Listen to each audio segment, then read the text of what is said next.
오늘 할 부분에 대한 거를 이제 이 책에서 바르트가 원문으로 쓴 거를 제가 이렇게 원서 여기에는 이렇게 하나로 묶여 있질 않아요. 그래서 제가 이것을 이쪽 부분 저쪽 부분 다 조합을 해서 16절, 14절부터 15절까지 있는데 우리가 여기서 이제 바르트가 번역한 것 속에서 이미 벌써 이제 이 로마서를 해석하는 이게 좀 나오는데 특히 이제 오늘 이 나타나는 것 중에 뭐냐면 14절에 이 헬라 원어는 오이다멘이라고 써 있는데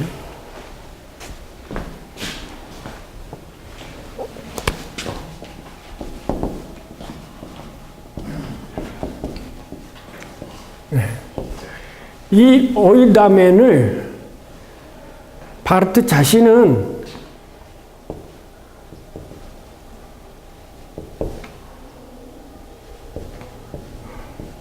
이렇게 따로 분리시켜서 해석을 해요. 이걸 붙여 쓰지 않고, 여기 그래서 책 속에 여러분 각주 혹시 가지고 책 속에 보면 거기 각주에 이 얘기가 나와 있습니다. 그러니까 이제 그만큼 이 성경 자체를 이걸 맨 하면 우리가 알거니와 이런 뜻이겠죠. 그런데 그렇게 얘기를 하지 않는데. 결코 다 그렇게 알고 있지는 않는다, 이거예요. 그래서 이걸 붙여 쓰는데, 이거 한 가지 예로, 그래서 제가 이제 오늘 공부할 부분을 독일어로 모은 것을 제가 번역한 걸 읽어드리겠습니다. 왜냐하면 나는 율법이 영에서, 성령에서 나온 것임을 분명히 알고 있기 때문이다. 그러나 나는 육신으로 말미암아 죄에 팔렸다. 왜냐하면 나는 내가 행하는 것을 인식하지 못하기 때문이다. 즉 나는 내가 원하는 것을 행하지 않고 오히려 내가 미워하는 것을 나는 행하기 때문이다. 그러나 내가 원하지 않는 것을 내가 행한다는 점에서 나는 율법이 옳다고 혹은 선하다는 것을 시인하는 것이다. 그러나 그것을 행하는 것은 내가 아니요 오히려 내 안에 거하고 있는 죄이다.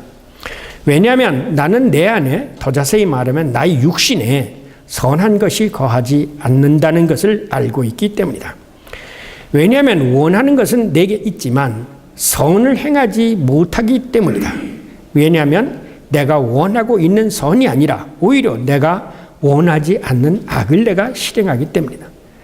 그러나 내가 원하지 않는 것을 내가 행한다는 점에서 그것을 행하는 것은 내가 아니요 오히려 내 안에 거하고 있는 죄이다.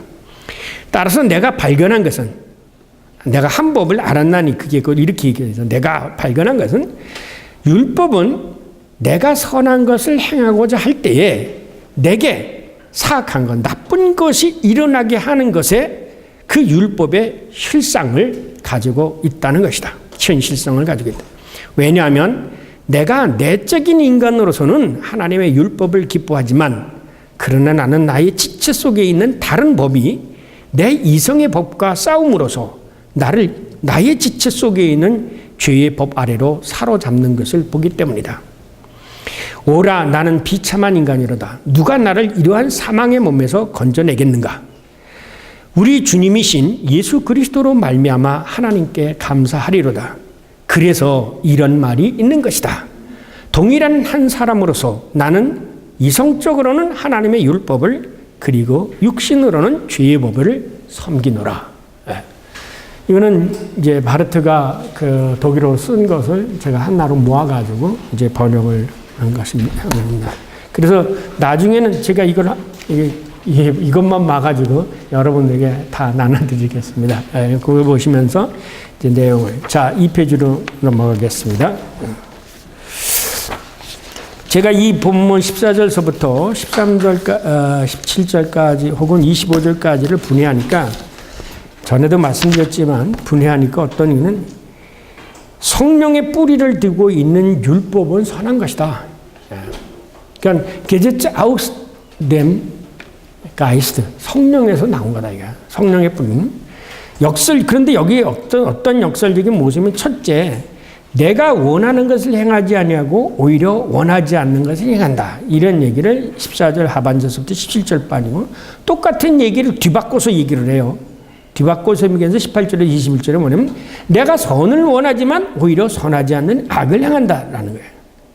그러니까 여기 앞에 있는 내가 원하는 것, 내가 선하기를 원한다. 그런데 두 번째 원하는데도 안 된다, 못한다 이렇게 되어지죠. 그래서 발견된 게 뭐냐면 이 내 의지라는 거하고 내 안에 있는 알지 못한 또 하나의 것이 이렇게 갈등을 일으키고 있구나. 서로 상충하고 있구나. 라는 것을 발견했다는 거예요. 그런 것을 보면서 그 인간의 비참함을 느끼게 되죠. 갈등 속에서 이걸 스스로 벗어날 수가 없다는 거예요. 스스로 벗어날 수. 그래서 이제 이미 벌써 여기서 바르트는 로마서 8장에 있을 성령장을 이제 염두에 둔 거죠. 성령이 아니면 여기서 벗어날 수가 없어요. 인간. 자, 그래서 제가 아까 그랬잖아요. 성경은 그냥 어느 한 구절만 읽을 때면은 그거 생각하지만 여기서 가만히 이거를 읽으면서 뭐를 연상하게 되냐면요. 왜 예수님이 성령으로 거듭나야 된다고 얘기할까? 또 왜 사도 바울은 누구든지 그리스도의 영이 없으면 그리스도인이 아니라고 얘기를 했을까? 지금까지 우리는 이런 어떤 그 사람의 스테이터스나 혹은 그 이렇게 스타일트를 어떤 존재론적인 면으로 이렇게 생각을 했는데 성경은 절대로 이 존재론적인 면으로 늘 얘기를 하지 않아요. 제가 강조는. 항상 뭐야? 그 사람이 무슨 행동을 했느냐. 그런 점에서 제가 보네파가 참 천재였구나라는 걸 느껴요. 왜 그랬습니까? 보네파의 그 악투자인을 보면 뭐야? 자인 임 악트라고 했거든요. 그 사람이 어떤 사람이라는 것은 그 사람의 행위 속에서 드러나요. 근데 인간은 여기서는 내가 뭘 하고 싶은데 못한다 이거야. 그런데 내가 이것을 할 수 있게 되어질 때가 있다 이거야. 그게 뭐야? 그것은 성령이 나한테 함께 있을 때야. 그러니까 사실은 성령 받지 않고는 엄밀한 의미에서 이 다음에 이제 8장에 가서 다음에 가서 얘기를 하겠지만 성령을 받지 않고서는 인간은 자기 어떤 인간적인 의지와 결단과 혹은 빌레 이걸 가지고는 자기가 원하는 걸 결코 이루고자 해도 이룰 수가 없다는 거예요. 그래서 가만히 생각하면 또 보세요. 그렇다면 예수님이 부활하신 다음에 제자에게 나타나셨죠. 그리고 제자한테 나타나서 뭐 하셨어요?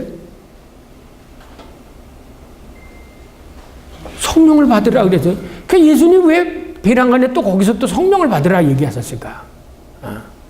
그런데 이제 신학자들은 이 하나님의 인간의 성령이 임하고 뭐 하는 것은 무슨 어떤 그 영지주의적인 거라든지 혹은 뭐 이상한 신비주의적인 점이에요.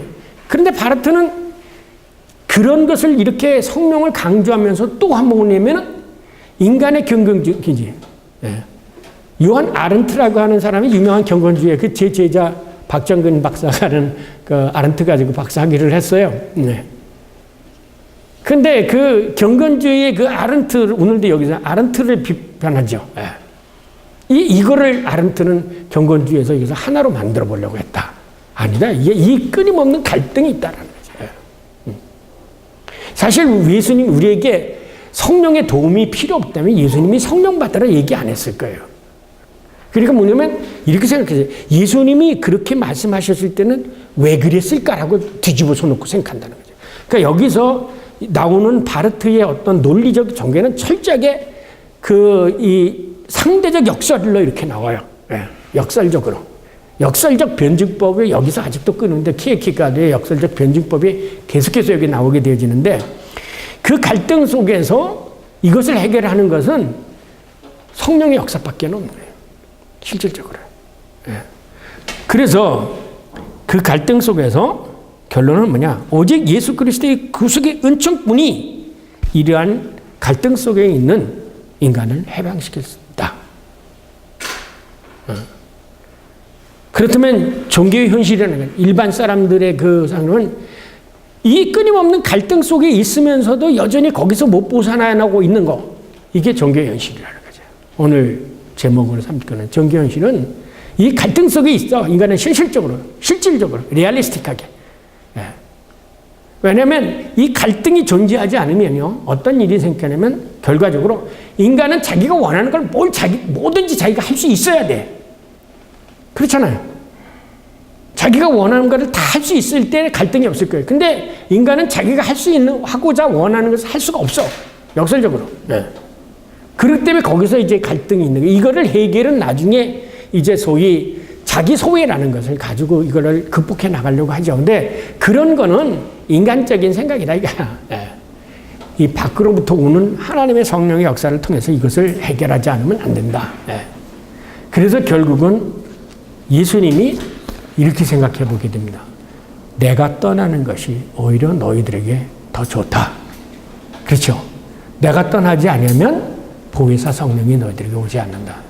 그러니까 이런 말씀을 예수님이 하신 건 그게 이유가 있었구나. 이유가 있었구나.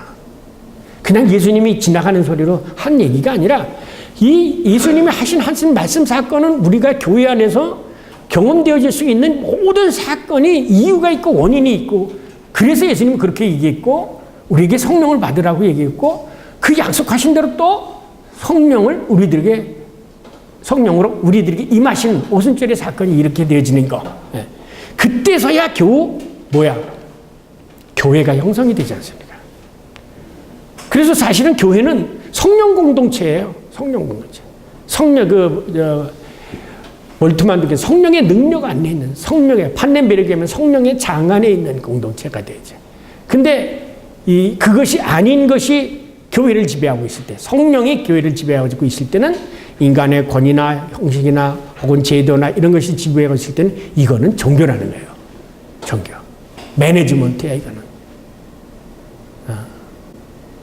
자, 이런 거 이제 그냥 전제적으로 말씀드리고 읽어가면서 설명을 드리겠습니다. 바르트에 의하면 종교의 의미는 이 세상에 살고 있는 인간을 지배하고 있는 죄의 힘, 권세라고 막 더라고요. 그 힘이 있다는 거다. 합리주의자들이나 혹은 그런 사람들은, 자유주의자들은 이 악한 힘에 대해서 인정하지 않죠. 전에도 있지만 성령이 있다는 것은 악한 힘도 있다는 거예요. 사실은 그러기 때문에 우리들의 특히 신학자들과 목회자들의 싸움은 무슨 싸움이냐면요, 이건 세상과의 싸움이 아니에요. 사실은 깊이 따지고 보면 영적인 것과의 싸움이에요. 영적인 것과의 싸움. 그래서 사탄들이 제일 타켓으로 삼는 사람이 누군지 아세요? 목사들이에요. 그런데 사탄이 우리를 넘어뜨릴 때 가시체를 가지고 책직으로 우리를 대항해 싸우지를 않는다는 거예요. 그러면 이길 수가 있죠. 뭘 가지고 싸워요? 사탄은 이 종교적인 것을 가지고 우리들에게 싸워요. 마치 이브를 유혹했던 것처럼 너도 하나님과 다 이렇게, 너도 이름난 목사가 될 수 있고, 너도 대교의 목사가 될 수 있고, 다 이런 식으로 살살살살. 그리고 그걸 부추기죠. 욕심을 불어넣는 거죠. 헌신이라든가 복음, 이건 둘째야. 큰 교회를 짓고 이렇게 만들어야 된다 그래요. 그거로 우리를 유혹한다는 거예요. 자, 이런 점에서 종교적인 인간은 죄인이고, 그리고 바로 그러한 종교적 인간 그 자체가 바로 죄인이다. 왜 그런가? 왜 그것이 죄인가? 종교적 현실 자체가 대답해 준다. 종교라는 이게 이제 그래서 이제 이거 오늘 그걸 종교라는 현실. 더 자세히 말하면 종교적 인간은 그들만의 고유한 존재와 답변을 소유하고 있다고 주장하는 소위 종교 심리학자들이 대변해야 된다. 혹은 낭만주의 심리학, 곧 이 세상에 일어나는 모든 사건들은 그 어떤 신의 행위로 표상하는 사람들이 답변해야 된다. 은근슬쩍 이건 뭘 염두에 두고 있냐면 사실은 슈라이르 마을을 염두에 두고 있는 거예요. 이런 말 속에는요. 그래서 바르트는 종교의 현실은 언제든지 싸움이요, 성냄이요, 죄, 죽음, 악마, 지옥일 수밖에 없다. 종교의 현실은 인간을 실수와 운명으로부터 철저하게 끌어내는 것이 아니라 오히려 그 실수와 운명의 곳으로, 성냄과 죽음의 악마의 곳으로 우리를 몰아간다. 그래서 그는 종교의 현실을 인간의 삶에 아무런 해답을 주지 못하고 오히려 종교적 현실로 인하여 인간은 결국은 풀리지 않는 각종 수수께끼에 빠지게 되고 만다. 종교의 현실은 인간을 구원하는 그는 인간도 자신도 구원하지 못하고 오히려 구원의 불가능성을 발견할 뿐이라는 것이다. 한마디로 말해서 종교에 빠지면 인간은 불행하게 된다. 그렇다면 이러한 주장의 근거는 무언가? 그래서 여러분이 잘 아는 대로 막스가 뭐랬어요? 종교는 인민의 앞이라는 거죠. 빠지면 못 나와요. 더욱이 사이비 종교에 빠지면 제도적으로 못 나오고 경제적으로 못 나오고 사회적으로 못 빠져나옵니다. 그래서 이 사이비 종교들이 망하지 않는 이유가 일단 한번 들어가게 되면 사람들이 못 나오기 때문에 그런 거예요. 어쨌든 이 종교라는 것에 빠지면 그래서 교회를 부패시키려고 하면은 뭐야겠어요? 종교화시키라는 거죠. 근데 제가 한 얘기를 읽다 보니까 바르트 했더라고요. 뭐라고 하냐면 제가 늘 항상 목회 힘들면 조금만 타락하라 그러면 그 순간 네 발이 지옥불에 들어가 있는 줄 알라 제가 얘기하는데 바르트도 그와 유사한 얘기를 했습니다.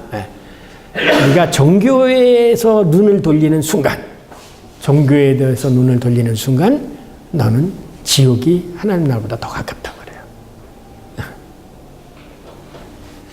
그래서 가장 고상한 직업, 가장 존경받는 직업이면서 사실은 영적으로 따지면 가장 징벌에 가까운 그 직업, 이게 성직자예요. 무서운 거죠. 바르트는 종교적 인간 본질에 속해 있는 그 첫 번째 지식이 그것에 그 종교적에 빠져 있다는 그 지식이 여기 빗센이라는데 그 인식이 뭐냐? 이게 바로 14절과 하반절에서 17절 말씀에서 그리고 두 번째 이제 이거 둘로 나눠서 얘기합니다. 14절과 17절에서 아까 첫 번째 확증과 두 번째 확증이라는 것처럼 그거는 첫 번째, 두 번째 확증은 18절에서 20절 말씀이에요. 그리고 나서 21절에 가서 이제 결론을 맺고 23절, 25절에서 뒤로 연결이 되는데요. 그게 뭐냐면 첫째는 내가 율법은 선한다. 영적인 것은 나온 거다. 그건 한 거죠. 그런데 이 지식이 종교적 인간 본질에 있는 첫 번째 지식이라는 것이다. 그리고 두 번째 지식은 내 안에 육신에 선한 것이 거하지 않는다. 그러니까 율법은 선하고 율법은 여기서 왔는데 내 안에는 뭐가 있어?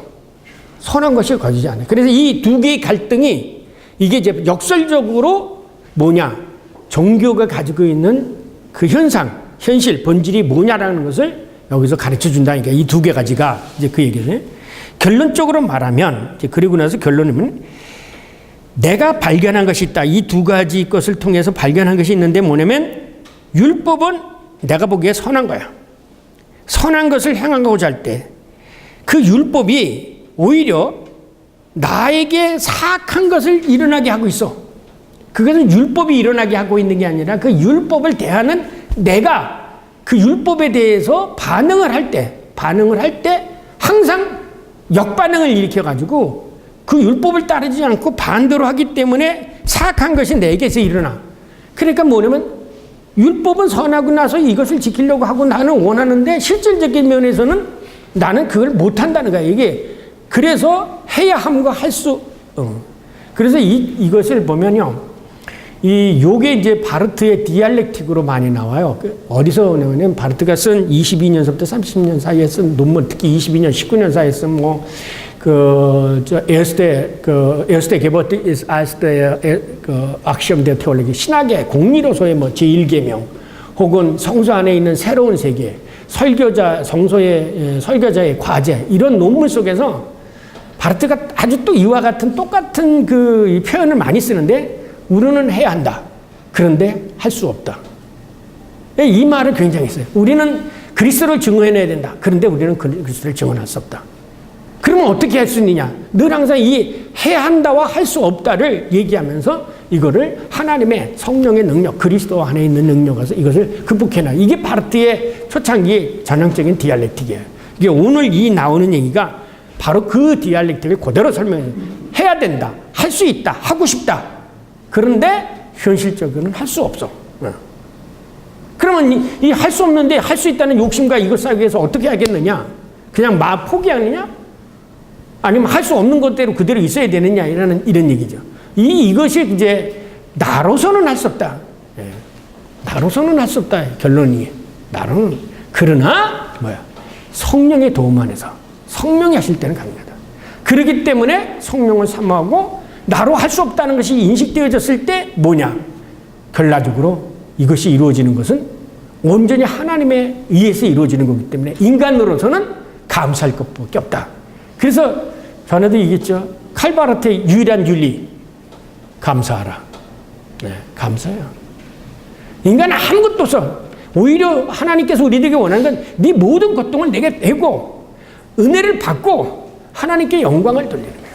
감사합니다. 영광을 돌리는 거예요.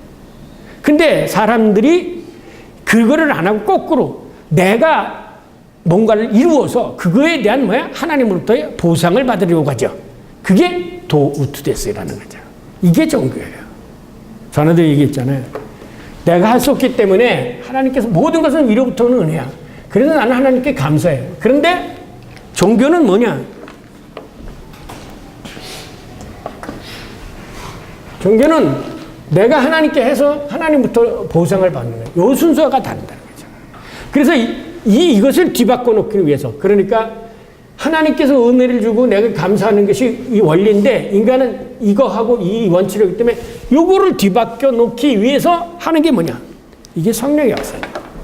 성령의 역사가 아니면 인간이 절대로 뒤바뀌지가 않는다는 거예요. 이게 나를, 그래서 이것을 뒤바꿔 놓은 존재, 이거를 새로운 존재라고 얘기하는 거죠. 그건 거듭난 존재라고 해요. 성령으로 거듭난 존재. 이것을 절대로 스위치할 수 없어요. 이렇게. 나 스스로는. 성령이 완전히 뒤바뀌어요. 그것을 이제 교회 교회학에서는 이 말을 씁니다. 음케름 주고 하나님의로 돌아가는 거예요. 하나님의로 돌아가는 거예요. 그러니까 이게 음케어라는 게 회개지요. 회개. 다 등지고 왔다가 다시 하나님으로 돌아가는 거예요. 이거는 하나님을 등지고 있던 상태야. 그러니까 죄인은 등에 지고 있던. 그런데 인간이 고통 속에 오면 어떻게 되잖아요. 등지다가도. 그 비유가 바로 탕자의 비유예요. 아버지를 등에 지고 밖으로 나왔던 아들이 죽을 지경이 되니까 아버지에게로 돌아간다. 이게 회개고, 이렇게 돌아오도록 만드는 것이 상황이고 율법이고 성령의 역사라는 거죠. 여기서는 뭐라고 하면 그게 성령의 역사로 얘기하죠. 절대로 인간은 당연히 그렇게 해야 된다는 걸 알고 있으면서도 못하고 안 한다는 거예요. 왜? 자기가 안 하고 싶어서가 아니라 내 안에 그 죽음의 권세, 그 사망의 권세가 나를 지배하고 있어. 왜 그랬냐? 이거는 전 시간에 얘기했지만 아담 5장에서 얘기했잖아요. 아담 이후에 모든 인간은 그 아담과 같이 죄를 지었기 때문에 죄에 대한 그 권세, 그걸 막더라. 그 권세에 내가 사로잡혀 있는 거예요. 사로잡혀 있는 거예요. 자, 그렇게 해서 읽어가시고, 이게 바르티에면 맨 아래 달라. 그렇다면 이 율법이 성령에서 나왔다는 근거가 어딘가?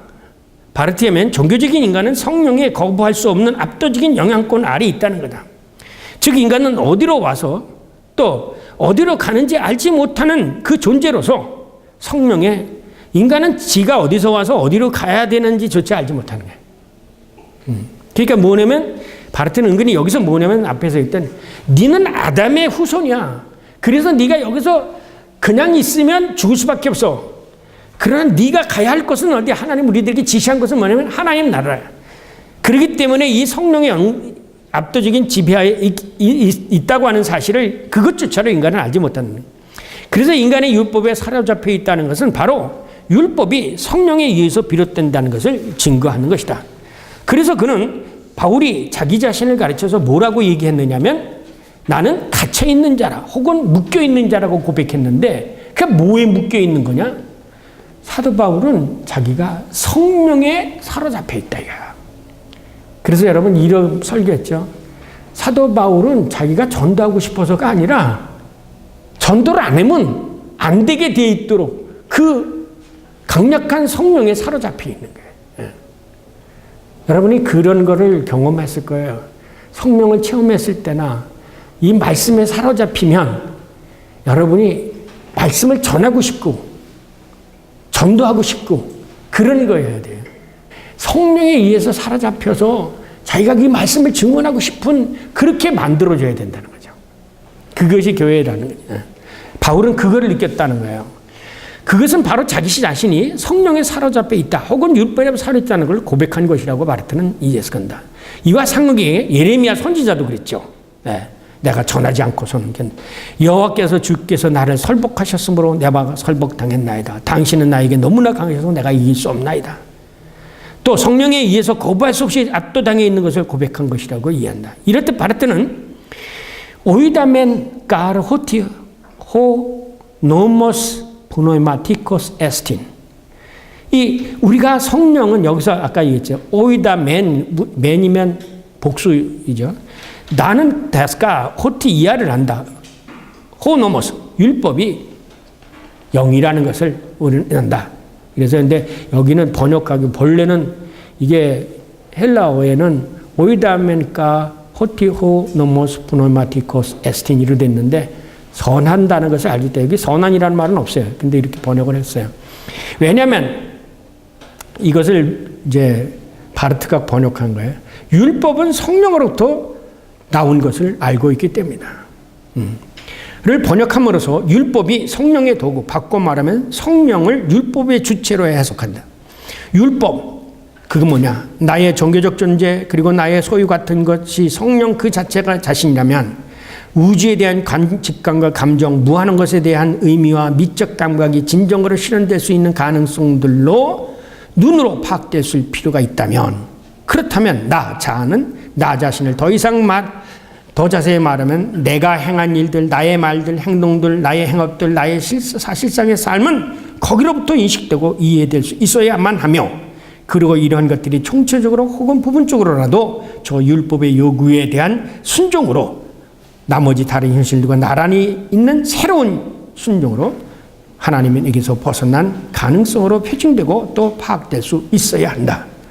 제가 이거는 이제 그 번역본을 보니까 잘 이해할 수가 없어서 그렇게 원서를 집어넣습니다. 따라서 나는 육신으로 말미암아 죄에 팔렸다. 육신 때문에 육신에서 벗어날 수 없기 때문에 나는 죄에서 벗어날 수 없다. 이렇게 생각하면 돼요. 그러니까 육신에서 내가 살아있는 한, 육신에서 이 세상에 살아있는 한 어느 누구도 그 죄에서 벗어날 수 없다. 나는 지금 율법과 성령에 사로잡혀 있지 않다는 것이다. 바꿔 말하면 나는 지금 육신에 사로잡혀 있는, 그래서 지금 나는 죄의 노예가 되어 있다. 그러므로 죄의 노예에서 벗어날 수 있는 길은 한 가지밖에, 죄의 용서밖에 없는데 죄의 용서는 누가 해주냐? 그리스도가 해주니까 아니에요. 그래서 이제 칭의론을 얘기하는 거죠. 믿음으로 의롭게 되는 수밖에 없다. 그렇다면 내가 죄 아래 팔려 있다는 증거는 뭐냐? 내가 지금 죄인이라는 증거는 뭐냐? 그건 내가 원하는 걸 한같이 않고 내가 항상 미워하는 짓만 한다. 내가 싫어하는 짓만 하고 있다. 이게 내가 바로 죄인이야. 전에 얘기했죠. 지금까지 사람들이 죄라고 하면 율법적으로만 행했잖아요. 뭐뭐 하지 말라, 뭐뭐 하라는 걸 이걸 행했느냐 안 했느냐 그라고 생각했기 때문에 도둑질 하지 말라라는 말 속에 있어서 이거 죄인이다 그러면 도둑질 안 한 사람은 나는 죄가 아니다 이렇게 얘기했다고 그랬잖아요. 그렇게 얘기한 게 아니냐. 바로 말했더니 죄가라는 것이 여기서 나오는데 내가 원하는 하지 않고 원치 않은 것만 행한다 이거야. 그게 나가 죄인이라는 거예요. 그게 뭐냐? 내가 스스로 자율권을 가지고 스스로 내가 원하는 대로 하고 하지 않을 걸 안 하고 하는 그게 아니라 내가 하고 싶은데도 못하고 하고 싶지 않은데도 해야 하는 그런 내가 그 노예가 되어져 있는 상태, 이거를 죄라고 생각해요. 그럼 노예가 생각하는 건 뭐냐? 뭔가 나를 지배하는 그 죄의 권세가 있다라는 거예요. 거기에 내가 사로잡혀 있다는 거예요. 그래서 죄를 인베그리프에 총체적으로 해석하지 어떤 법조문에 하나 둘 어겼느냐 안 어겼느냐 그라고 생각하지 않아요. 예를 들면 이거죠. 우리나라 대통령이 뭐 오늘 오다 보니까 그 이명박 대통령이 무슨 뇌물죄로 110, 그 사람이 뇌물죄는 걸렸지만 다른 죄는 안 걸렸잖아요. 그런 것처럼 이 세상 사람들은 어떤 조목조목 가지고 법조문에 의해서 죄라고 생각하지만 이 성경에서 얘기하는 죄는 그게 아니라는 거예요. 바로 이게 죄라는 거예요. 원하는 것을 행하지 않고 원치 않은 것을 행하는 것. 그래서 바르트는 인간은 한순간도 성령의 도구, 성령의 요구를 스스로 행한 적이 없다. 역사상 어느 누구도 자신이 진정 원했던 것을 행한 적이 있는가라고 반문한다. 그리고 그는 다시 같이 다음을 반문한다. 그렇다. 나는 내가 성취하는 것을 인식하지 못한다. 내가 원하는 것을 하지 않고 내가 미워하는 것을 한다. 도대체 나는 누구인가? 원함과 하지 않음, 미워함에도 행하는 이 한복판에 서서 이리 가지도 못하고 저리 가지도 못하고 있는 게 이게 내다. 이게 바로 내가 죄인이라는 거예요. 이게 내가 죄에 사로잡혀 있다는 거예요. 그래서 셀프스트 위법인동, 자기 초월, 니체가 얘기한 거예요.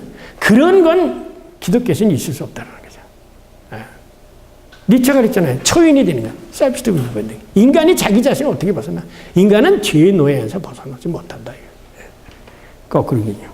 바로 이러한 사실이 역설적으로 드러난 것은 내가 원하지 않는 것을 내가 행하는 점에서 나는 율법이 선하고 대신 나는 죄 아래 사로잡혀 있다라는 것을 안 것이다. 이런 점에서 바르트는 죄의 책임을 회피하려는 경건주의자 요한 아른트를 거부합니다. 왜냐하면 요한 아른트는 여러분이 아는 대로 경건주의예요. 제가 말씀드렸죠. 자유주의 신학의 그 원천이 어딘지 경건주의예요. 우리는 이 경건주의라고 하면은 굉장히 예를 들면 토마스 아켄피스 같은 사람도 경건주의자의 한 사람이죠. 왜냐하면 이 신학사를 읽게 되면은 종교개혁을 끝나고 나서 이 소위 새로운 노예 스콜라시즘, 그러니까 중세가 스콜라시즘의 일종의 중세로 돌아가는 사고를 가지는 그 사고를 개신교 안에서 생긴 거예요. 이게 정통주의 신학자들이에요. 소위. 그러면서 이제 17세기면서 경건주의가 시작이 됩니다. 그거와 더불어. 이 경건주의가 되면서 소위 계몽주의가 거기서부터 나오고, 그리고 자유주의가 이렇게 되어지게. 뿌리를 올라가게 되지만 경건주의가 소위 자유주의 신학의 뿌리예요. 근데 우리가 이제 경건주의, 17세기 경건주의라는, 저도 대학교 다닐 때 그 말만 듣고 경건주의 신학을 공부하려고 했어요. 근데 읽으면서 참 갈등을 느꼈어요. 그러니까 그때만 하더라도 선생님들한테 이 제대로 된 어떤 오리엔테이션을 제가 받지 못했던 거죠. 제가 책을 읽으면서 다시 경건주의, 이 바르트는 오늘 이 책에서 아른트 같은 사람은 아까도 얘기했지만 경건주의. 여러분이 잘 아는 존 버년, 천녀 역정이라든가 이런 많은 책들을 우리에게 읽혀왔잖아요. 근데 사실 그거는 청교도이면서 동시에 경건주의지 신학이에요. 신학적으로는 어떻게 보면은 종교학적, 여기 바르트가 지금까지 얘기했던 인간의 정리예요. 복음은요, 그거 반대로 인간이 결코 경건해질 수가 없어. 인간은 끊임없는 죄인이야. 성령이 나를 했을 때 오히려 성령에게 성령을 간구하고 성령의 도움을 얻고 거기서 감사하는 것이지, 경건한 인간의 경건이 어디 있어요? 어떤 사람이 경건하다고 얘기하세요? 경건에 이를 수 있도록 하자는 거예요. 그게 뭐냐? 이 육체성을 강조하고 그다음에 인간의 자학을 하게 되어지고, 그걸 일찍이 경험했던 게 누구냐면 마틴 루터죠. 루터가 베드로 성당 갔다가 무릎으로 이렇게 올라가면서 주기도문을 메고 하나 올라갔잖아요. 끝에 가서 뭐야?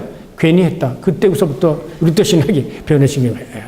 잘 때는 무슨 금식기도 하고 그래서 경건해지는 거 아니에요. 금식했다가 밥 먹으면 다시 또 그런 거예요. 그러니까 인간은 그런 어떤 거를 생각하면서 그런 경지에 이른 사람에 대한 거를 갖다가 스스로 추앙하고 거기에 바라는 거죠.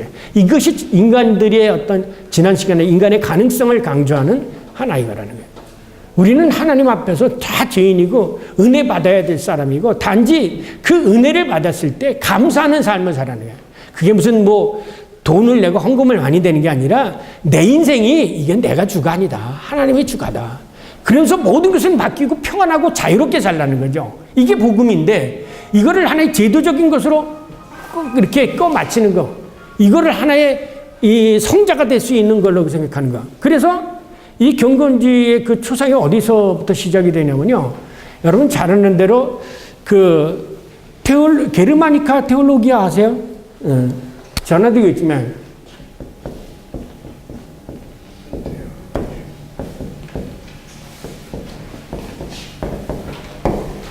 테올로기아 게르마니카라는 게 뭐야? 이게 독일 신학이라는,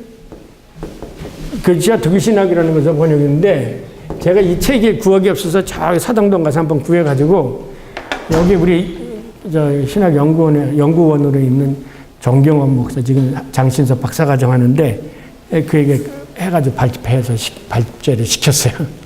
여기 보면 뭐라고 그랬냐면요. 인간은 신의 경지에 이를 수 있다는 거예요. 의인의 경지에 이를 수 있고. 이게 경건주의 신학의 출처예요. 근데 나중에 이걸 루터가 번역했다고 그러는데 나중에 여기서 루터가 떠나죠. 내가 잘못 봤다. 이게 은혜가 없어요. 이거에 관한 연구를 하는 사람이 그 슈니빈트라고는 루터 신학자 있어요. 그 다음에 알란트 얘기 때문에 그냥 아른트 얘기. 이 아른트의 영향에서 그거 또 소급해 올라가면 이 아른트 누구가 되냐면요. 사실은요. 요한 토비아스 베크예요. 그 사람도 튜빙겐. 그 튜빙겐에 있었던 슈베비시. 알프의 그 경건주의. 그러니까 독일 남부 서쪽에 있는 경건주의 운동의 그 대가 뭐 뱅헬하우스라든지 그런 사람들이 있는데 이런 사람들이 우리 겉으로 보기엔 굉장히 그 경건하고 그렇게 또 경건하게 살아요, 그 사람들은. 근데 신학적으로 보면은 아니에요. 내가 죄 아래 팔려 있다는 두 번째 증거는 그럼 뭐냐? 실제로 내 속에 죄가 거하고 있다는 거예요. 나로 하여금 죄를 짓게 한다는 겁니다. 그러나 그것을 행하는 것은 내가 아니라 내 속에 거하는 죄가 나를 죄짓게 해요. 여러분, 욕심에 잉태한 적? 그렇죠. 나는 가만히 있어. 그래서 이게 제가 쓴 책 가운데 이게 자꾸 제 얘기만 해서 그러시는데 어쩔 수 없이 제가 쓴 책이기 때문에 성경의 인간학에 보면요. 인간의 타락이 어떻게 현상이 일어나냐면 두 가지 현상이 일어나요. 내가 욕심이 생겨서 죄를 짓게 되지는 거하고요. 다른 사람이 와서 나를 욕심을 자극해요. 그래서 죄를 짓게 되어져요. 그 가만히 있는 사람에게 와서 저 목사님, 저기 이번에 그 안산 어디에 큰 아파트 분양이 있는데 거기 당첨만 되면 1억입니다. 그러면 어떻게 하겠어요? 빚을 내서도 하는 거죠. 그러니까 이게 이브가 가만히 있었는데 사탄이 와서 얘기하잖아요. 그 뭘로 얘기해? 말씀으로 가죠. 그걸 가지고 뭘 가지고? 하나님 말씀을 가지고 유혹을 하잖아요. 그런데 이제 또 한 가지는 내가부터 시작이 되지는 거야. 어떻게 돈을 벌 수 있는 생각이 없을까? 일만장자가 되는 방법이 없을까? 이게 솟아나면 이제 가서 또 사기 치게 된다든지 사기에 넘어 걸려가든지 이게 둘 중에 하나예요. 그러니까 여기 속에서는 뭐냐면 내가 자연 상태에 있는 나는 두 가지예요. 한 가지는 내가 죄가 이 안에 있기 때문에 내가 욕심을 내고 만들어주는 그런 걸 한다 이거예요. 그래서 죄를 잉태시켜 욕심을 집어넣다든지 시기하게 만든다든지 뭘 해가지고 이 나로 하여금 그 죄를 잉태시켜. 그러면 그것을 내가 이루고자 하는 뭐가 생겨요? 욕심이 생기잖아요. 이루고자 하는 의지가 생겨요. 그 의지. 그래서 죄를 짓게 된다는 거예요. 한마디로 말하면 아래서도 쨌죠. 한마디로 말하면 내가 내 육신의 주인이 아니라 오히려 죄가 내 집의 주인이 됐다. 이것이 바로 종교적 인간의 현실이요 실상이다. 바르트의 말을 빌리면 여기까지만 하고 싶겠습니다. 바르트의 말을 빌리면 그 종교의 현실은 단지 하나의 실제에 관하여 곧 죄의 실제에 관하여 언급하는 것이다. 거기서 뭐냐면 독일로서 G는 die Wirklichkeit, Wirklichkeit redet nur von einer Realität, von der Realität der Sünde. 죄가 있다고 하는 것을 언급해 주는 거다. 이제 바르트는 18절, 20절의 내용을 종교적 인간 본질에 속해 있는 두 번째 지식, 인간이 종교적 인간이라 그 인간의 종교적 인간의 본질이 뭐냐, 이런 것을 발견할 수 있는 그 내용이 뭐냐, 어디서 발견할 수 있느냐죠. 왜냐하면 나는 내 안에 더자으면 나의 육신에 선한 것이 거하지 않는다는 것을 통해서 내가 종교적 인간이라는 것을 안다 이거죠. 그런데 이 두 번째 지식은 우선 내 안에 나의 육신에 선한 것이 않는다는 것이다. 그래서 바르트는 역설적으로 죄가 없고 죄를 느끼지 않는 사람은 그리스도인이 아니라는 것이다. 그러니까 항상 이 바르트 얘기는 이렇게 되면 거꾸로 뒤집어 놓고 생각하면 그런 거를 항상 잘해요. 그래서 바르트는 역설적으로 죄가 없고 죄를 느끼지 않는 사람은 그리스도인이 아니다 라는 루터의 말을 인용한다. 이렇게 죄가 현실적으로 그리고 실제로 내 육신 안에 거하고 있다는 것, 이것이 바로 곧 종교적 인간의 현실이고 본질인데, 그런 인간들이 나오는 게 뭐겠느냐 이거죠. 따라서 예수께서 네가 어찌하여 나를 선하다 일컫느냐, 하나님 한 분 외에는 선한 것이 네가 없느니라는 말씀은 우리 안에는 누구를 막론하고 선한 것이 거하는지 않다는 것을 단적으로 말씀해 주신 것이다 라고 바르트는 이해합니다. 이것은 단지 추상적인 진술이 아니라 우리의 경험을 통해서 확인된 인식이다 라고 강조한다. 그런데 이 인간에 관한 지식은 하나님에 관한 지식을 통해서만 얻어질 수 있다. 다른 방법으로는 감지 불능하다.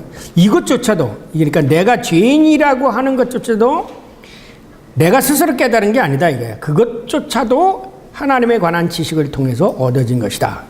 그래서 거기 제가 오해 있을까봐 독일어 쓴 Mit dem Bisschen von Gott dieses Wissens von Menschen gesetzt und kein anderes. 왜냐하면 나는 도저히 원하는 것을 내게 있지만 그 선을 행하는 능력도 없고 할 수도 없다. 왜냐하면 내가 원하고자 있는 선이 아니라 오히려 내가 원치 않은 악을 실질적으로 실행하고 있기 때문이다. 이게 오늘 이 말씀 왜 주냐면요, 그 마틴 루터의 책 있잖아요. 제가 늘 얘기하면 데세르 바르비터, 속박된 의지론. 반대로 쓴 책이 누구예요? 에라스무스의 자유의지론. 이 논쟁에서 끊임없이 서로 논쟁하는 게 이거예요. 율법을 인간이 행할 수 있느냐 안 할 수 있느냐. 그런데 항상 이 로마서 7장이 거기에 그 디베이트의 가장 핵심적인 본문으로 나오게 돼요. 그러면 율법을 뭐 때문에 줬느냐? 너 율법이 선하다고 하지 않았느냐? 그러면 율법이 선한데 율법이 어떻게 죄를 깨닫겠느냐? 이거 그 루터가 가지고 하면서 서로 화답하는데, 바이마르 18번이에요. 그게 바이마르 18번인데 그 책에 매일 나오는 게 이거예요. 아마 제가 보기에는 바르트도 그 데세르 바르비트르를 읽었을 거예요. 그러니까 이 점에 대해서 얘기해요. 네. 이 본문에 나오는 거를 그대로 얘기하는데, 그러니까 뭐냐면 이 에라스무스는 인간의 자유의지가 있기 때문에 모든 율법이라든가 이런 것을 인간의 의지적으로 행할 수 있다라고 얘기했고, 간단하게 얘기하면 루터는 아무리 율법이 있어도 인간이 율법을 행할 수 없다 그래요. 그러면 이제 에라스무스가 물을 거예요. 그렇다면 하나님이 율법을 왜 줬냐? 그렇게 물을 거 아니에요. 그 율법을 준 것은 우리 7장의 앞에서 나온 것처럼 우리가 죄가 뭔지를 깨닫게 하기 위해서 1차적으로는 그것을 깨닫기 위해서 있다. 그 다음에 율법이 그럼 준 게 있다. 그러면 율법을 안 해도 되느냐? 또 묻는 거예요. 율법을 행해야 된다 이거예요. 또 얘기했습니다. 믿음으로 의롭게 된다고 하지만 그럼 율법을 다 폐기하느냐? 아니, 율법을 행한다. 그러면 왜 하느냐? 이 하나님의 은혜를 깨달았을 때 어떻게 살아야 될지 모르지 않느냐? 그럴 때 하나님 앞에 어떻게 감사의 삶을 살아갈지 길이 안내를 하기 위해서 또 율법이 필요하다. 루터가 이렇게 얘기한다고요. 그럼 네 말이 모순이잖아냐? 어떻게 언제는 율법을 행할 수 있다고 생각하고 율법을 못해가지고 생각했다고 지느냐? 그러니까 루터가 또 대답해요. 근데 그 두 번째 율법을 행하는 것은 내가 하는 게 아니다. 응? 나라 하여금 감사해서 성령이 그렇게 행하게 하기 때문이다. 그렇게 얘기해요. 그렇기 때문에 그것을 행하겠어도 공적으로는 인정받을 수가 없다. 그렇게 얘기해요. 네. 공적으로 인정받을 수 없다. 루터가 네. 율법의 제3정도를 얘기한 거잖아요. 네? 율법의 제3정도를 한 거잖아요. 율법의 제3정도 네. 얘기한 거잖아요. 율법 했죠. 네. 그래서 나중에 그것을 팔 알타수가가 제3용법이라고 얘기하게 돼. 그게 언제부터냐? 북어부 콩코드서부터 나오기 시작해요. 칼홀 이후에 북어부 콩코드서부터. 그 이전에는 사실은 율법은 1차적, 2차적 용법을 얘기하지 않았어요. 그 루터란들이 1차적 용법, 2차적 얘기라는 거죠. 네. 루터는 그런 얘기를 하면서 늘 뭐를 염두에 두었냐면 사탄, 악한 거, 이것이 있기 때문에 인간이 하고 싶어도 못하게 만드는 그게 있다는 걸 생각했고, 에라스무스는 그걸 인정 안 했어요. 네. 그러니까 거기서 에라스무스하고 루터가 이제 루터의 얘기를 에라스무스가 이해를 못했죠. 자꾸 반복을 하죠. 거기서 이제 루터가 유명한 얘기죠. 거짓말을 하려면 머리가 좋아야 된다. 그런 얘기를 하는 거예요. 앞에 있는 얘기를, 당신 앞에 있는 얘기를 또 얘기한단 말이에요. 자, 이걸 한번 논의를 해보세요. 예. 그래서 내가 하는 건 이제 그거를 아까 이제 우리 손태 집사가 말씀하신 것처럼 그거를 이렇게 또 신학적으로 얘기하면 또 영지주의자다 또 그래요. 예. 근데 영지주의는 그게 아니에요, 또. 예. 영지주의는 아니에요, 분명히. 성령의 역사예요. 예. 그거를 이제 폄하하거나 이렇게 할 때는 영지주의다 이렇게 표현하죠. 그래서 이제 바르트에게 대해서 또 비판하려면 또 넌 뭐 영지주의다 또 그렇게 할 수도 있죠. 예. 근데 저는 그런 거는 이 실질적으로 이 자기 경험 속에서 그거를 실질적으로 이렇게 느껴보고 그랬어야 해야 돼요. 그래서 죄를 지어보지 않은 사람은요, 은혜를 몰라요. 역설적이죠. 그래서 죄인에게 은혜가 많은 거예요. 죄를 지어본 사람, 그래서 그 죄에서 못 벗어나는 사람이 은혜를 아는 거예요. 내가 어떻게 이 죄에서 벗어날 수 있을까? 그래서 오히려 의롭게 사는 사람들은 은혜를 모른다니까요. 그 예수 그리스도의 그 죄의 구속의 은혜를 몰라요. 자기의 이 죄에 대한 깊은 통회가 아니면 은혜를 몰라요, 솔직히 얘기해서. 그냥 이 머릿속으로는 논리적으로 설명해가지고는 이게 안 돼요. 내가 이 죄를 하나님이 이걸 덮어주시고, 그걸 덮어주잖아요. 은혜라는 게 이게 덮어주는 거예요. 감싸주는 거예요. 그게 없다면 내가 세상을 어떻게 살아가지? 근데 그거를 어떤 사람은 요만큼의 죄를 느끼면서 그거를 또 느끼고, 어떤 사람이 이만큼을 죄를 지면서도 그걸 못 느끼는 수가 있어요. 그게 뭐냐? 그건 절대로 내가 어떤 각성, 깨달음, 뭐 영성, 뭐 인간에게 영성이 있었냐? 그래서 깨달은 게 아니에요. 이게 전적으로 하나님이, 그래서 여기 뭐냐면 자기가 루터가 뭐냐면 자기가 죄인이라는 걸 알지 못한 사람은 그리스도인이 아니라는 거예요. 은혜를 모르는 사람이에요. 그래서 성경에 죄가 많은 것에 은혜가 많다. 이게 역설이 설립이 되는 거예요. 자기가 죄의식을 느끼지 못하는 사람은 은혜도 몰라요. 그래서 성경을 문자적으로는 이렇게 생각하는 게, 사실은 이 성경은 내가 그 안에 빠져 들어가고 거기서 헤매었을 때, 어거스틴이 그 은혜를 강조하는 거면 어거스틴이 죄를 많이 졌기 때문인 거예요. 네. 어거스틴이. 이라도 있잖아. 세례받으러 가는데 이 자식이 누구 부인 자식인지도 모르고 가서 세례를 받을 정도로, 유아 세례를 줄 정도로, 그렇다면 그가 얼마나 방탕한 인간이었어요. 그러나 그의 고백록을 보세요. 고백록을 보세요. 철저하게 죄를 고백하고 있죠. 네. 철저하게. 우리가 생각하지 못했던 그것들을 거기서 정말 부끄럽지도 않을 정도로 그냥 이렇게 다 내놓고 있어요. 하나님 앞에 서면 그걸 안 내놓겠어요? 그래서 저는 그 고백록을 위해서 이거는 어거스틴이 하나님 앞에서 쓴 거다. 하나님 앞에서 쓴 글이다. 그걸 느꼈어요. 하나님 앞에서 조금인데 요만한 거라도 자기가 할 수 있을까요?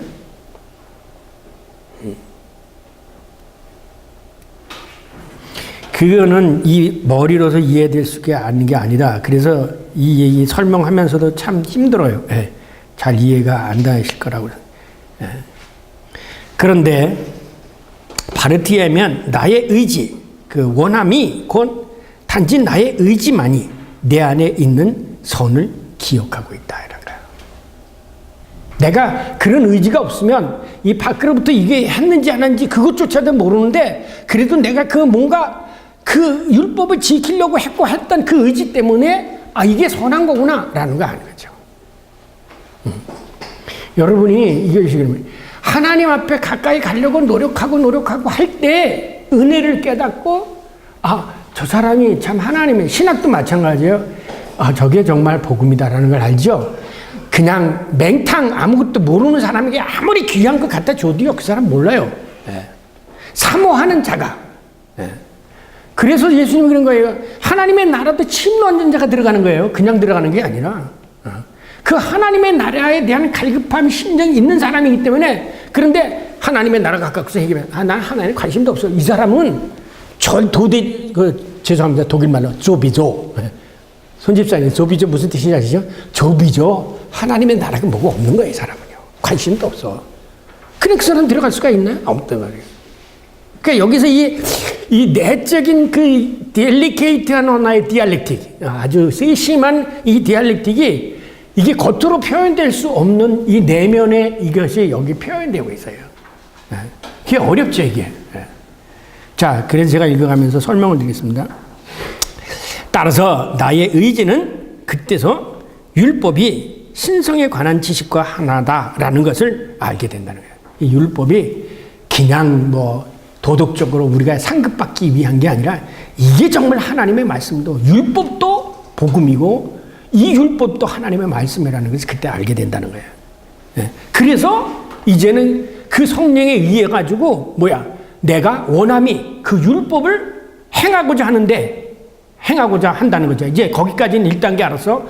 이것도 하나님이 주시는 은혜구나. 그래서 내가 그것을 행하려고 하는데 행하면 좀 할수록 또 반대편으로 그것을 끌어당기는 내 안의 육체가 나를 제어하고 그걸 못하게 만드는 거야. 이게 죄야. 벗어날 수 없는, 육신에 있기 때문에 벗어날 수 없는 죄.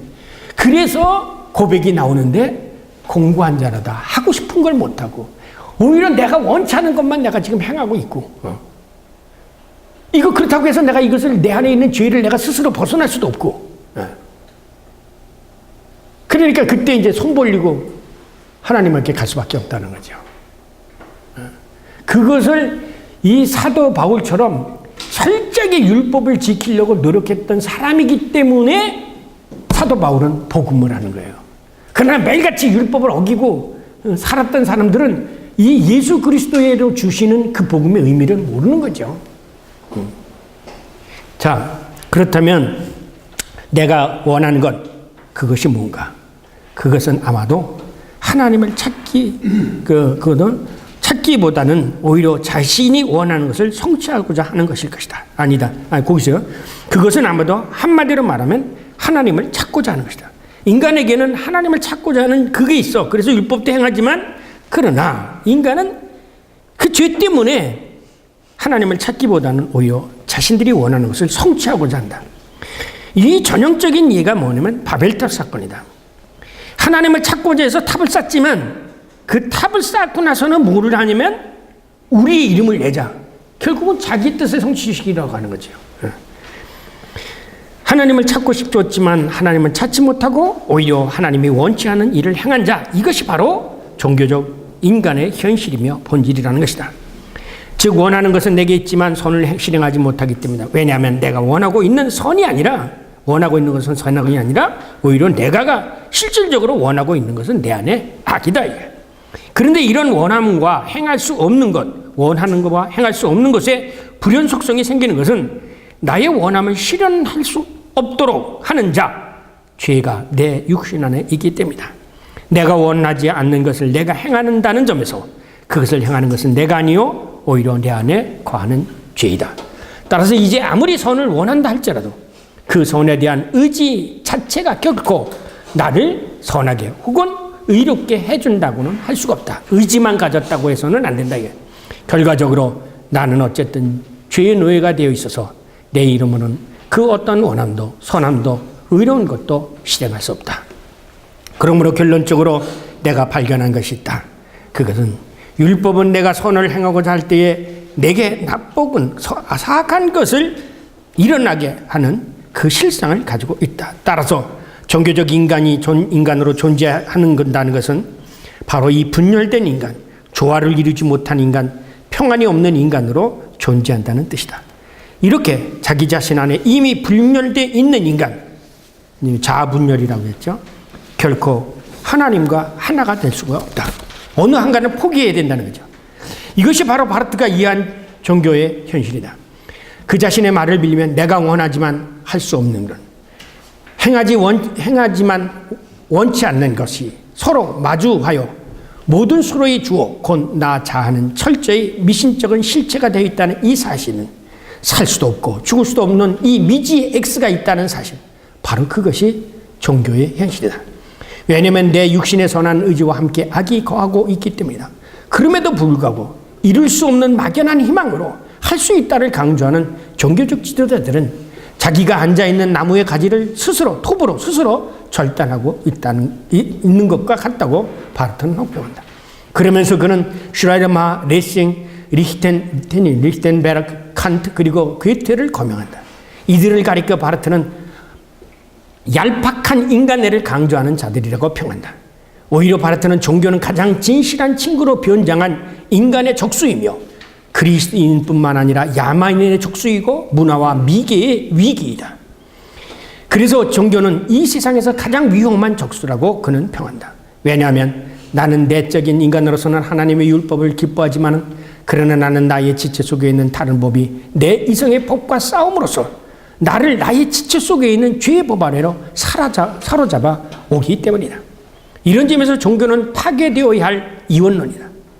이게 나중에 이 좀 토론을 좀 합시다. 이 파괴되어야 할 이원론이 뭔지 이런 사실을 이론론적 미사욕으로 덮어버린 사람이 있는데 그게 바로 종교의 탁월한 배신자 프란츠 오버백이다. 왜냐하면 종교는 인간이 두 개의 부분으로 갈려져 있음을 가리키기 때문이다. 즉 한쪽에는 하나님의 율법을 좋아하는 내적 인간의 영이 있고 다른 한쪽에는 육신이라는 지체의 본성이 있다. 그런데 이 둘 사이는 서로 상충한다. 그래서 한쪽은 다른 한쪽을 배제하려고 한다. 여기서 싸움이 일어난다. 그러므로 이러한 싸움 속에 있는 인간은 곤관인 인간일 수밖에 없다.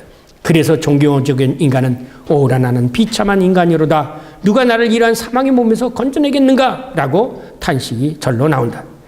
이러한 인간이 바로 이 세상에 살고 있는 나, 우리라고 말하지 않습니다. 나라고 말합니다. 그리고 이것이 바로 종교적 인간의 현실이다. 다시 말하면 죽을 육체에 사로잡혀 있는 인간, 이것이 바로 세상에 살아가고 있는 인간이다. 그러나 예수 그리스도는 새로운 인간으로 이러한 종교적 인간의 현실 저편에 계시다. 그분은 종교적 인간의 총체적인 폐기이다. 지향이라고 얘기했는데 이 폐기예요. 이게 완전히 그런 인간들 모두 폐기입니다. 그분은 사망에서 생명에 이르신 인간이다. 그러므로 이제 우리는 예수 그리스도로 말미암아 더 이상 종교적 인간의 공고함 속에 있지 않다. 바로 그러한 근거에서 우리는 우리 주님이신 예수 그리스도로 말미암아 하나님께 감사하리로다라고 하나님께 영광을 돌리는 것이다. 이런 점에서 종교적 인간은 동일한 한 인간으로서 나는 이성적으로는 하나님의 율법을 그러나 육신으로는 죄의 법을 섬기노라고 고백할 수밖에 없는 것이다. 이것이 그리스도의 은총을 믿지 않는 종교적 인간의 현실이며 동시에 십자가에 죽었다 부활하신 율법을 대신하여 성취한 예수 그리스도를 믿는 사람들을 구원하시는 하나님의 자유이다. 그래서 이 7장을 하나님의 자유라는 장 안에서 오히려 역설적으로 종교의 의미, 본질, 현실을 다루고 있습니다. 오이다면 우리가 알고 있는 오이다면이 오이다하고 맨을 나눠서 한 거는 보니까 사본에 그런 게 있더라고요. 사본에 그런 게 있어요? 사본 중에는 그 오이다와 맨을 떼인 데도 있고 떼인 데도 있고 예, 그 있고 붙인 데도 있고 예, 그렇게 하고 그런데 이제 바르트는 붙이기를 거부해요. 의자는. 우리는 보통 이제 영어 실장을 얘기할 때 주로 질문되는데 이게 지금 나를 주어로 하는 그 바울의 그 진술들이 예수 믿기 전에 사람이 아니 믿음 후의 사람이냐 그 얘기를 많이 하거든요. 믿음 후인데 그게 그렇죠. 믿기 전에는 사람인데 몰랐죠. 몰랐어요. 바울도 저거를 예수님 만나고 알았지. 그거 몰랐으면 자기가 율법 안에서 의인인 줄 알았죠. 바울이 자기가 왜 율법적인 것까지 모든 걸 지푸라기 같이 여기는 거는 예수를 만나고 나서 자기가 죄인이라는 걸 알고요. 우리도 그렇지 않습니까? 예수를 만나야 자기가 죄인이한데 평소에 내가 무슨 죄인이냐 그러죠. 근데 그런 형성은 종교적 현실은 있는데 현실을 설명을 못하고 있으니까.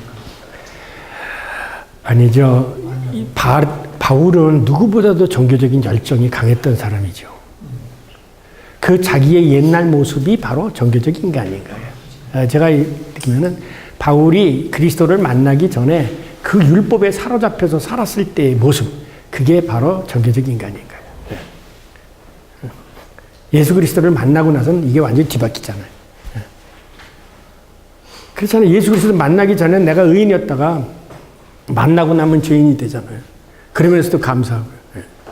율법적 인간도 성령의 영향 영향을 있다고 예? 율법적 인간도 성령의 영향을 있다고 보면 율법적 인간도 성령이 없으면 안 되죠. 왜냐하면 율법을 앞에서 있잖아요. 율법도 Gesetz aus Geist kommt. 율법도 성령에서 나온 것이라 이게. 왜냐하면 율법을 폐기해주면 아무것도 아니잖아요. 그래서 예수님이 율법을 폐기하러 온 것이 아니라 온전하게 하시라. 폴콤맨하게 하기 위한 거죠. 그 이전까지는 율법이 하나의 자기 공로의 도구가 되어지고 그걸 했느냐 안 했는데 그게 아니라 율법이 가지고 있는 근본적인 의미가 뭔가를 이제 얘기한 거죠. 그래서 사도 바울도 여기 7장에서 내가 법 안다고 하는 사람에게 얘기하느냐 그러면서 이제 결혼법을 가지고 얘기하잖아요. 예수님도 얘기할 때 안식일법에 대한 법을 얘기하면서 안식일법의 의미가 뭐냐라는 것을 같이 했잖아요. 법 조문을 지키는 게 아니라 거기에 담겨져 있는 안식일의 참된 의미가 인간에게 평안과 안식을 주기 위한 거라는 것을 풀어서 주잖아요. 그러니까 그것도 바울도 그런 스타일로 해서 율법의 의미를 확고하게 해놓은 거죠. 단순히 그 종교적인 의미의 그 성취냐 뭐 이런 도구가 아니라.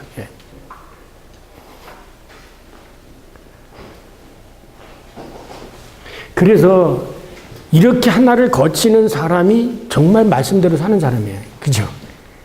우리가 말씀대로 산다 그러잖아요.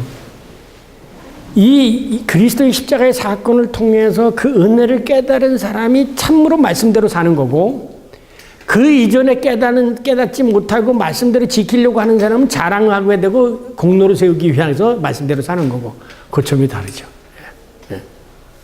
똑같지 않겠어요? 근데 겉으로는 모르잖아요. 분간이 안 되지. 저 사람이 정말 깊은 은혜에서 나와서 이게 사는 건지 아니면 뭐뭐 하기 위해서 사는 거지. 이제 그거는 어디서 판가는 나겠느냐.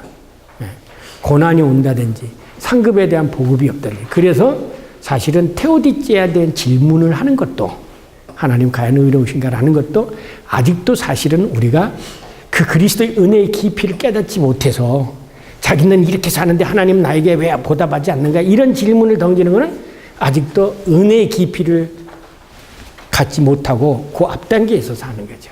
그래서 저는 테오디체 프락의 그 신정론의 질문은 깊은 은혜를 경험한 사람들의 질문은 아니에요. 사실은요. 제가 오늘도 얘기하지만 이 로마서 강해를 제가 왜 하는지를 아십니까? 내가 우리끼리 하니까 제가 하나님을 만홀히 여긴다고 그러잖아요. 만홀히 여긴다는 거. 나는 그게 뭔지 몰랐어요. 근데 어느 날 제가 해직당해가지고 신문사 기자하고 인터뷰한 신문에 난 거를 봤어요.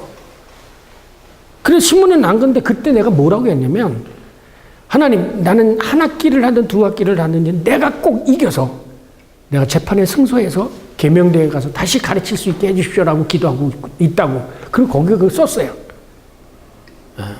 근데 실상 재판에서 이거 나니까 학교에 들어가는 문제가 또 해고 또 재판을 해가지고 두 번 해석인데 세 번째 가야 되는 재판이니까 귀찮았어요. 그래서 내가 그냥 합의를 해보고 났어요. 근데 어느 날 갑자기 기도하는데 하나님을 만홀히 여긴다는 게 뭔가? 기도는 이렇게 해달라고 기도를 해놓고 설상 마지막 가서 해야 할 일에는 내 생각대로 돌려놓는 거야. 아시겠어요? 이게 사람들이 그 부지 중에 짓는 죄예요. 지금 김영록 목사가 말한다. 하나님께 기도하는데 내가 독일 유학 가게 해주십시오. 그런데 유학 가게 자리가 났어. 근데 유학 가는 길이 힘들어. 돈도 들고. 근데 여기서 큰 교회 자리가 났어. 글리 딱 옮겨가. 그럼 뭐야? 하나님 만홀히 여긴 거잖아. 넌 지금 이렇게 기도해놓고 끝에 가서는 네 뜻대로 하는 거야. 네 뜻대로. 이게 엄습해온 거예요. 내가 엄청난 죄를 졌구나. 성경이 얘기하는 하나님을 만홀히 여긴다는 게 뭔가 이게 하나님께 만홀히 여기는 게 아닌가. 그러고 나서 제가 늘 산에 다니면서 기도를 하는데 하나님 내가 이 죄를 깡는 게 뭔가. 제가 대구에 가서 그렇게 쓰면 매스컴에 크게 나오고 대구 지역 사회에 크게 활동할 수 있어요. 왜? 제가 그 대구 사회에서는 그래도 이름이 나버렸거든요. 그래서 내가 만약 가서 신문에 나가지고 김재님과 신일이가 잘린 김재님이 와서 강의하게 됐다고 신문에 나면 하나님이 살아계시는가 이거 해달라고 내가 하나님께 영광 돌리게 해달라고 이렇게 기도를 해놓고 나서 하나님께 영광을 안 돌린 거 아니에요. 내게 조금 더 편안하게 해가지고 저기 은퇴할 때까지 은퇴까지 해가지고 봉급 역계산해서 받는 그거를 취한 거죠. 내가 큰 죄를 생각한 거예요. 그래서 기도하는 중에 하나님께 영광을 돌리는 방법이 뭔가? 남들이 안 하는 거지만 내가 이 로마서 강해를 통해서 이거를 놓고 해놓고 하면 언젠가 누군가를 볼 수 있으니까 이것만이라도 내가 지은 죄를 회개하는 마음으로 하자. 그래서 이걸 준비하면서 회개를 하면서 매번 어제도 그렇고요. 회개하면서 기도하면서 이걸 준비하고 있어요. 언젠가는 이거를 뭐 다른 분도 했지만 마지막 다 해서 제가 이걸 최선을 다해야겠다. 예. 강의를 준비하면서 뭐냐면 자기가 깊이 그 하나님의 말씀대로 깊이 살아보려고 하는 사람이 하나님의 은혜를 알고 자기가 죄를 깨닫는 사람이 하나님의 은혜를 알고 하는 것이지 가만히 있는 사람은 그게 뭔지도 몰라. 그래서 율법은 선한가다 율법을 행하려고 하는 사람만이 뭐야? 자기 죄를 깨닫고 율법이 선하다는 걸 알고 그 다음에 또 율법을 행할 수 있는 그 용기가 생기는 거예요. 그게 그냥 한순간에 이렇게 되지는 게 아니라 몇 번씩 이렇게 그 디알렉틱하게 그런 게 연수가 되시는 거예요. 예. 근데 놀라운 거는요, 이게 그냥 몇 번 이 성경 읽고 이거 읽으면 무슨 소리인지 몰라요, 그때는. 그럼 제가 이거 해놓고 산에 가요. 산에 가서 기도해요. 하나님 말씀 깨닫게 해달라고. 그리고 오면 보여요. 이 말씀이 보여요. 근데 이거는 인간의 지식으로 전달되어질 수 있는 게 아니에요. 사실은요. 아까도 얘기했지만은 처음에는 이 종교장이라는 것이 이 7장에만 이렇게 있어요. 그래서 제가 이걸 로마서 강의를 시작하지 않을 때는 그거 하나 하고 그 다음에 파라그라프 17이지 거기에 있는 거하고 이렇게 해서 종교를 해서 했는데 실질적으로 읽어보니까 이 로마서 강의는 아까도 얘기했지만 종교에 대한 비판이에요. 철저하게 종교에 대한 비판이에요. 예. 인간적인 거, 종교적인 거, 예. 혹은 휴머니즘, 네. 이런 거에 대한 비판을 했던 바르트는 휴머니즘을 종교적인 거라고 생각해요. 예. 근데 사람들은 휴머니즘을 하면 그게 다 좋다고 생각하죠. 예. 휴머니즘의 근본적인 출발점은 어디에 두고 있냐면 인본주의에 있는 거야. 신본주의에 있는 게 아니라. 예. 그러니까 그걸 거부하는 거예요. 바르트는 하나님 중심이에요. 그리스도 중심이에요. 예. 후마니타티스하고 레폼마차는 정반대야. 정반대야. 예. 인본주의 운동하고 기독교의 종교개혁하고는 정반대 운동이에요. 예. 근데 우리가 그걸 같이 놓고 생각한다. 아니에요. 기독교는 휴머니즘이 아니에요. 휴머니즘이 아니에요. 하나님 중심이에요. 뭐냐면 쉽게 얘기하면 네가 무슨 말을 할 수 있느냐? 토기쟁이가 토기를 짓고 지 마음에 안 드는 거 깨버릴 정도면 그런 게 인간이야. 하나님 마음에 안 들면 하나님의 절대적인 주권 안에 있는 거야. 그 주권 안에 네가 한 멤버가 돼서 사랑의 대상이 되어졌다는 거 그것만으로도 감사해 줄 죄라는 거야. 거기에 무슨 휴머니즘? 우리는 그걸 얘기하죠. 뭐 사회적인 다운동 그 당시에 그때 휴머니스트죠. 인간은 철저하게 죄야. 그래서 있잖아요. 하나님 하늘에 인간은 땅에 흙이야. 흙에서 났으니 흙으로 돌아갈 존재야. 이 흙으로 돌아갈 수밖에 없는 이 존재를 하나님이 예수 그리스도를 통해서 사랑하는 대상으로 계약의 파트너로 삼아 주었다는 거 이게 은혜라는 거예요. 그것 자체가. 그건 어디서 깨달았냐면 내가 많은 사람들 중에 그리스도인이 됐다는 것 자체만으로도 감사할 수 있을 때 그때 그거를 깨달아요. 네.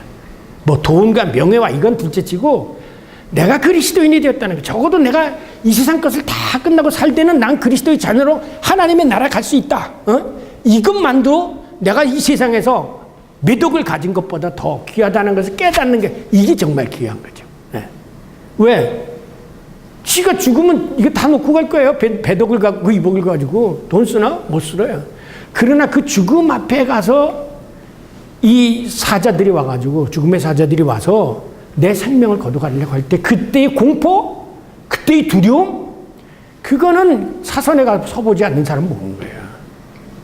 만약에 그렇지 않아요. 내가 지금 사선에 앞에 가가지고 서서 너 여기다가 이쪽으로 갈 거야? 100만 원, 200만 원? 그거? 집 한 채? 이거 아무것도 아니에요, 그거는요. 죽느냐, 사느냐, 내가 영생으로 하느냐, 영벌에 들어가느냐라는 그런 상황 속에서. 그러니까 그 구원의 기쁨처럼, 구원의 은혜처럼 큰 게 어디 있어요?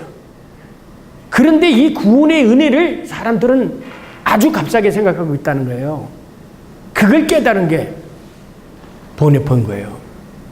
너무나 값싸게 생각하고 있다 이거예요. 예수님이 7시간, 8시간까지 그렇게 고난을 당하고 나를 위해서 행한 건데 그거를 온 인류로 해서 분해서 나눈 게 아니죠. 나 하나와의 관계예요. 나 하나의 관계. 나 하나를 위해서 9시간 매달려 있다고 생각하는 거예요.